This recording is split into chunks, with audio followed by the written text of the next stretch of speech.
The coronavirus is obviously a pretty big story right now in the national news cycle, and I have someone on the phone with me that's going to give us a little bit more information about it. She's with the Ohio Department of Health. Why don't you go ahead and introduce yourself? Hi, everyone. I am Dr. Amy Acton. I am the director of the Ohio Department of Health, and I'm a physician in preventive medicine. All right, Dr. Acton, thank you for joining us. So I guess we'll start off with, what is the coronavirus? We've seen it in the national news. It's the second case was confirmed in the United States on Friday today. What is this, and how did it get here? So, coronavirus is a family of viruses, actually, in the corona family. But this is the first of a new strain that has never been seen before. And that's why, we as a state health department and the CDC are working so closely together to follow this. We have been, our epidemiologists, our preparedness folks have been following this for weeks. But as you said, this is the first case in the United States. What we do know about it, because we're learning more every day, is that there was sort of an epicenter in a seafood market in Wuhan, China.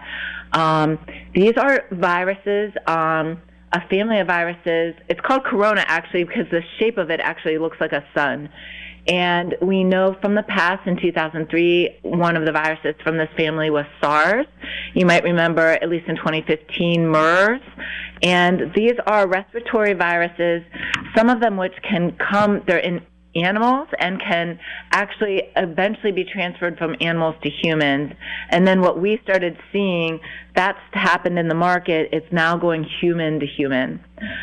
So we have been following it closely, but now that there's a case in the United States, we have officially made it a reportable disease, and we're tracking it with our surveillance and helping make sure we have all the right preventive measures in place to protect us. So what's the worst thing that can happen, I guess, from this? Is it a very dangerous disease, or is this just a curable sickness?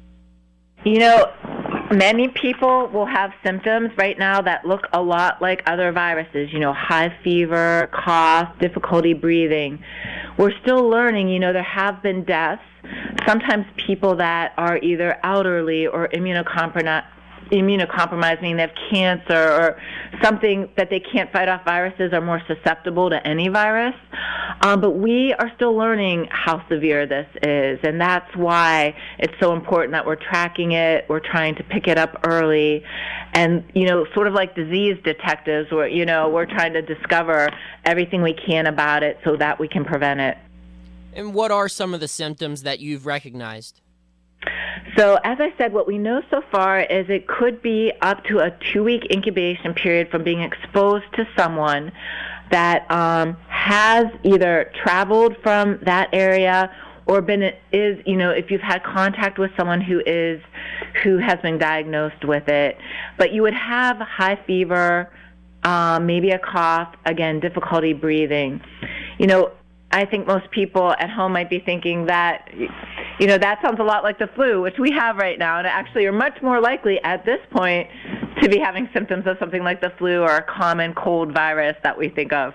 But if you have had exposure, if you have traveled to this region, then that would make it a little more suspicious. Again, no one in Ohio has met that yet. And at this point, the CDC is still classifying it as a low-risk disease. We're on it, and obviously we'll let people know if anything changes. Should people traveling over the next few weeks be extra cautious? What can people do who are traveling maybe out of the country or going to international airports? What can they do to hopefully prevent contracting this?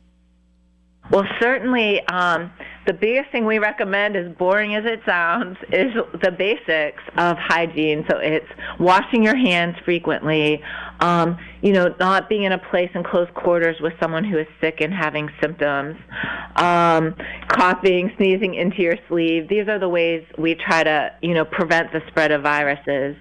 I can say that, one of the reasons this is such an interesting case is you've probably heard the Lunar New Year.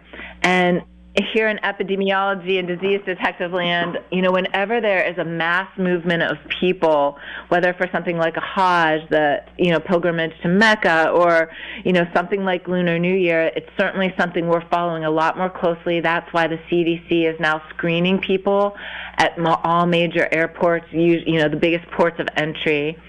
In Ohio,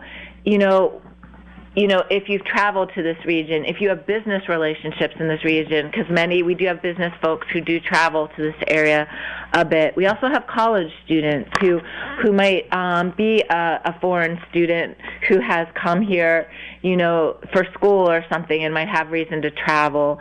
Those are folks who might pay a little more attention if they're coming down with something that looks like the flu or a cold. With these symptoms, and that they would reach out to their doctor right away. That was kind of my next question is, what do you do if you think you have it or someone else has it? Is there any extra precautionary steps one would take, or do you just treat this like you would for any other sickness that you believe you contracted? Right. There is no treatment for a virus like this. We do supportive measures. If you thought you could potentially be at risk from travel or contact with someone known to have contracted novel coronavirus, then you would want to call your doctor right away, isolate yourself from other people, meaning stay in one room of your home, not expose other people. It's really helpful to let your doctor know before you come that you're suspecting it, because they can then take precautions so that when you arrive, you're not spreading it to other people. And of course, our hospitals, our local doctors, our college campuses, all our partners, our local health departments, they then will take that case. You will become, we will investigate you and learn everything we can about you, and we will also, we would take specimens and then share that with the CDC. So that's what would happen if you were a case that we suspect. And do you know anything about these 2 active cases in the U.S.? How sick are these people? We don't have any more information yet. We should be learning more in the next day or 2. Our website is being kept up to date with the latest information. The CDC is still investigating them as cases, so we'll learn more very soon. The term immediately reportable disease, is this something that gets declared often, or is this a rare circumstance? That's a great question, and it is reserved for things that we are tracking, in an epidemiologic way. In this case, a new virus that we have not seen in the human population before. This is a reportable disease. We occasionally have done it. Not too long ago, we actually made EVALI, the vaping-related illness, that we're seeing the severe respiratory illness associated with vaping, because it, again, is something we don't know about yet and is an immediate potential threat to humans. We made that a reportable disease not too long ago. So, and of course, we did this with SARS and MERS back, again, viruses from the same family that were new at the time.